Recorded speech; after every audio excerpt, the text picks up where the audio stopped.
Are you trying to be Mr. or Mrs. Perfect?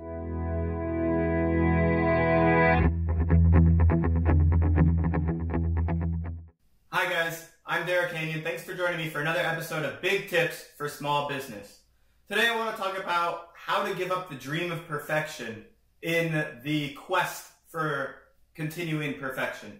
It's really a big problem that I see among a lot of small business owners who are either reluctant to let go of some control in their business or afraid to piss off their customers, afraid to dumb down their brand, or just not really sure how to proceed with something. But it's a big problem that I'm noticing across the board in small business and startups.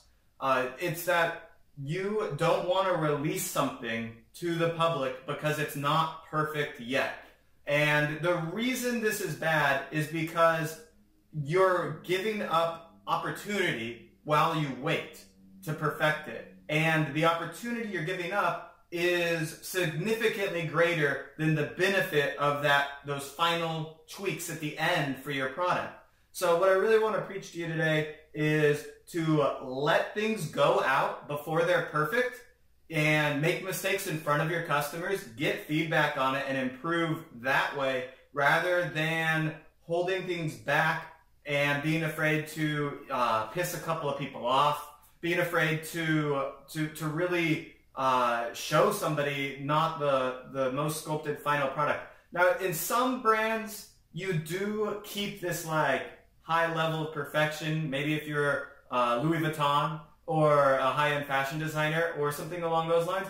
But for the most part, your brand is not going to be perfectly sculpted around highest quality possible, and therefore it's okay to show people an incomplete product or an imperfect product. To give you an example, I recently worked with a client who they need a blog, but we don't have time to create a full blog on their website. It's going to be too complicated and take too much time. So I created a standalone blog post for them. It's just a page that literally, has a blog post on it.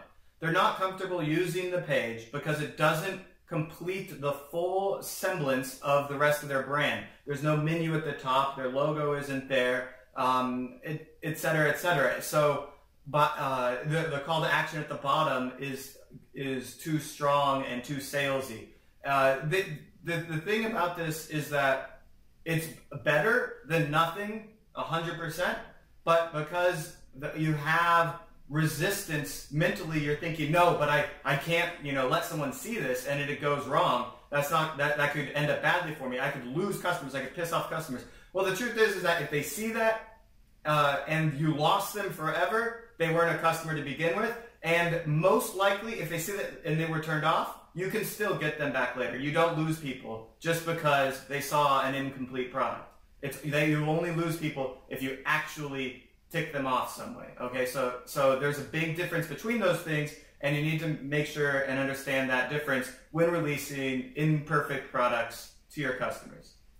That's it for me. If you learned something, please do share or comment below. And I look forward to seeing you guys next time on Big Tips for Small Business. I'm Derric.